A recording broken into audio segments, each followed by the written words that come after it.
गोटे बोली झीर बाहाघर पर प्रथम निमंत्रण पत्र नहीं पुरी आसी आठगड़ अंचल नवघन मौसा। झील बाहाघर आ 10 दिन अच्छी। झीटी को भुवनेश्वर बाहा देउछंती। झील शाशु घरे बाजी पुरी जाई निमंत्रण पत्र कामटा जल्दी सारीदे बाकी काम गुड़िक आरंभ करेंगे बोली मनस्थ करिसेंती नवघन मौसा। बड़दाण्डे पहुंची श्रद्धावाली को मुंडरे मारी सिंहद्वार निकट में पहुंचले।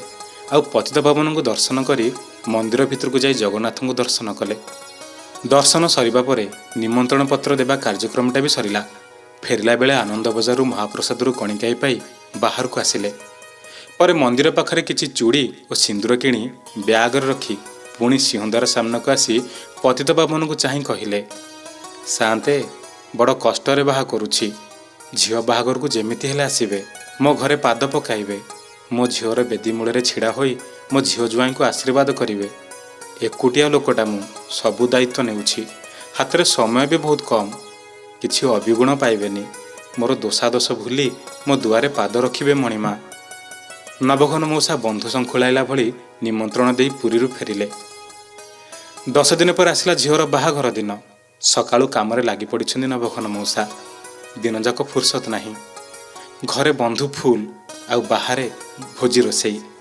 बरजात्री चर्चार जेमिति किछि कमी न हेबो सेथिपई पूरा जोरदार लागि पड़ी थांती। संध्या 7टारे भुवनेश्वर बरपक्ष बाहरिबा बेले नवघन मौसा को फोन कले। आउ 2 घंटा भितर पहुँचबू बोली जणाइदेले। नवघन मौसा बरजात्री बाहरी आसिबार खबर पाई सबु जोगाड़ जंत्र को व्यापक कले। ढोलिया महुरिया शंखुआ बारिक और पुरोहित को जगाई देउथांती।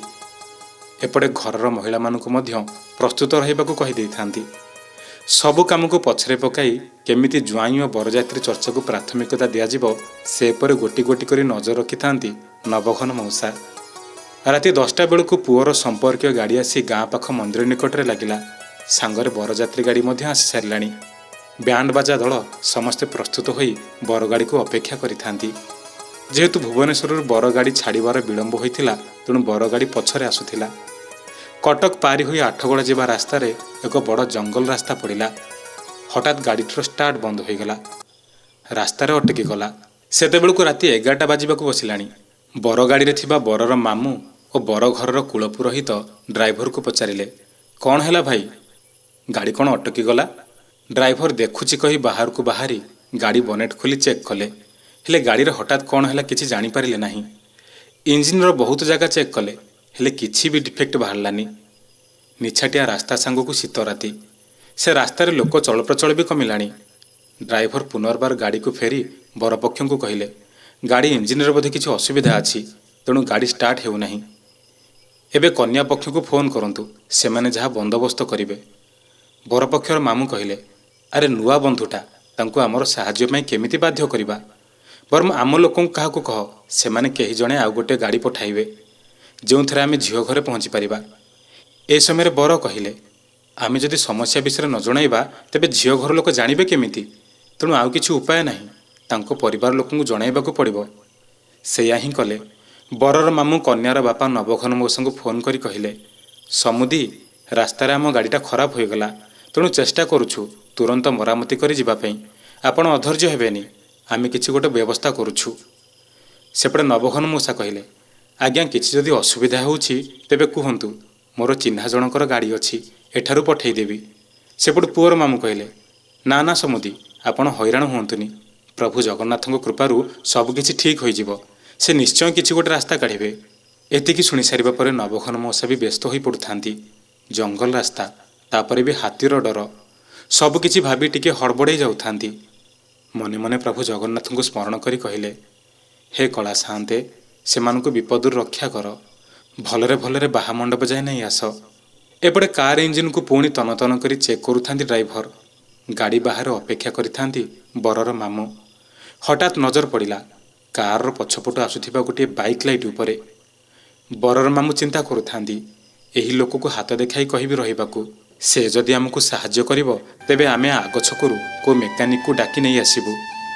बाइक आरोही जनक कार पाखापाखि हेबा बेलू बरर मामू हाथ देखाई अटकाइले। बाइक रे 2 जण युवक बसी थांती। 2 जण जाक सुस्थ सबल युवक भली देखा जाउथांती। मोटा मोटा डेणा सांगू प्रशस्त छाती। जे गाड़ी चलाउछंती से कला रंगर टी सार्ट पिंधिछंती ଓ ପଛରେ ବସିଥିବା ଯୁବକ ଗୋଟିଏ ହଳଦୀ ରଙ୍ଗର ଟି ସାର୍ଟ ପିନ୍ଧିଥାନ୍ତି। ବରର ମାମୁଁକୁ ଦେଖି ଦୁଇ ଯୁବକ କହିଲେ, କ'ଣ ହେଲା, କିଛି ଅସୁବିଧା ହୋଇଛି? ବରର ମାମୁଁ କହିଲେ, ଗାଡ଼ିଟାର ଇଞ୍ଜିନ୍ ଖରାପ କ'ଣ ହୋଇଗଲା ଜଣା ନାହିଁ। ସେପଟେ ଲଗ୍ନ ବେଳା ଗଡ଼ି ଯାଉଛି, କ'ଣ କରିବୁ କିଛି ବୁଝିପାରୁନୁ। ବାଇକ୍ ଆରୋହୀ ଯୁବକ କହିଲେ, ଆପଣ ଆମ ନବଘନ ମଉସାଙ୍କ ଝିଅ ବାହାଘରରେ ଯାଉଛନ୍ତି ତ? ହଠାତ୍ ବରର ମାମୁଁ ଆଶ୍ଚର୍ଯ୍ୟ ହୋଇଗଲେ ଆଉ ପଚାରିଲେ, ଆପଣ କେମିତି ଜାଣିଲେ? ଯୁବକ ଦ୍ୱୟ କହିଲେ, ସେ ଆମ ସମ୍ପର୍କୀୟ। ଆମେ ପୁରୀରୁ ଏବେ ଆସୁଛୁ, ଯାଉଛୁ ତାଙ୍କ ଝିଅ ବାହାଘରରେ ଯୋଗ ଦେବାକୁ। ଏତିକି ଶୁଣି ବରର ମାମୁଁ ଆଶ୍ୱସ୍ତି ପ୍ରକାଶ କରି କହିଲେ, ହଉ ଭଲ ହେଲା, ଆପଣ ଟିକେ ଆମକୁ ସାହାଯ୍ୟ କରିଦିଅନ୍ତୁ। ଆଗ ଛକରୁ କେଉଁ ମେକାନିକ୍ ମିଳିଲେ ଟିକେ ନେଇ ଆସନ୍ତୁ।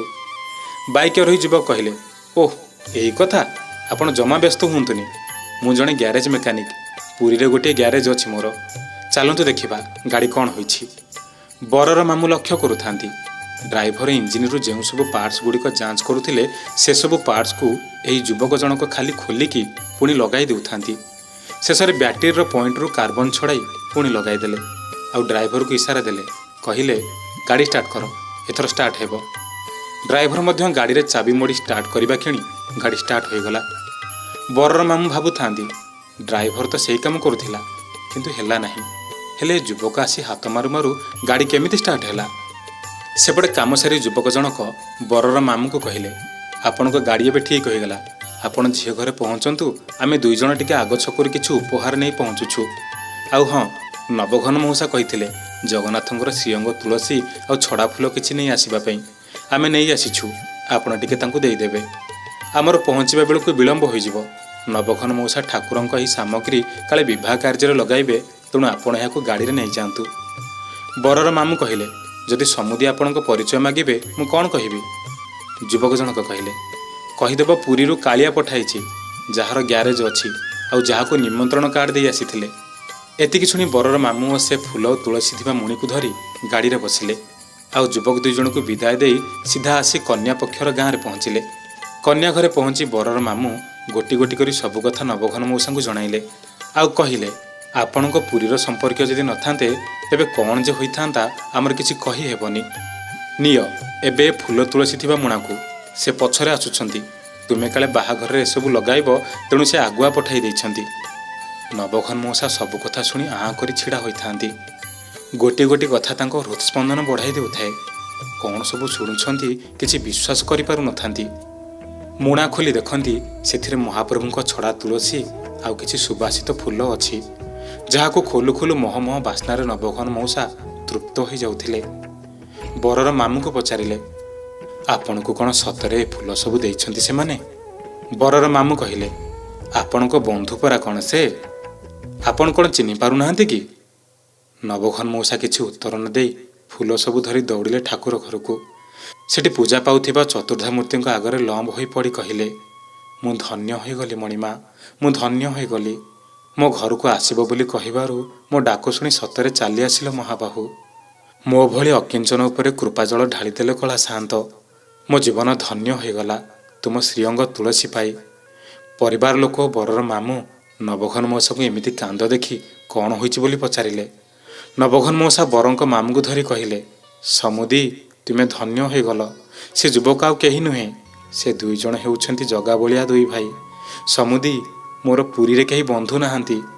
ଜଗବନ୍ଧୁକୁ ବଡ଼ ବନ୍ଧୁ କରି ନିମନ୍ତ୍ରଣ ଦେଇ ଆସିଥିଲି। ସେ ଦୁଇ ଭାଇ ଆଜି ମୋ ଘରକୁ ଆସୁଥିଲେ, ଆଉ ତୁମେ ଅସୁବିଧାରେ ତୁମକୁ ସାହାଯ୍ୟ କରି ଦେଇଗଲେ। ମୋ ବଡ଼ ଠାକୁର ମୋ କଥାକୁ କାଟି ପାରିଲେନି, ମୋ ଘରେ ପାଦ ପକାଇଲେ। ସ୍ୱ ଶରୀରରେ ନ ଆସିଲେ କ'ଣ ହେଲା, ଏହି ଫୁଲ ତୁଳସୀ ପଠାଇ ମୋତେ ଜଣାଇ ଦେଇଛନ୍ତି ମୋ ଝିଅ ବାହାଘରରେ ସେ ଉପସ୍ଥିତ ଅଛନ୍ତି। ସବୁ କଥା ଶୁଣି ବରର ମାମୁଁ ଓ ନବଘନ ମଉସାଙ୍କ ଆଖିରୁ ଧାର ଧାର ବୋହି ଚାଲୁଥିଲା ଭାବର ଅଶ୍ରୁ। ପରେ ବରର ମାମୁଁ ବହୁତ ସମୟ ଧରି ଅପେକ୍ଷା କରି ରହିଲେ, କାଳେ ସେ ଦୁଇ ଜଣ ଆସିବେ। କିନ୍ତୁ ଯାହାର କାମ ଭକ୍ତକୁ ବିପଦରୁ ଉଦ୍ଧାର କରିବା, ସେ କିବା ଆଉ ପରେ ଦେଖା ଦେଇଥାନ୍ତା? ସତରେ କିଏ ବୁଝିଛି ତା ଲୀଳାକୁ?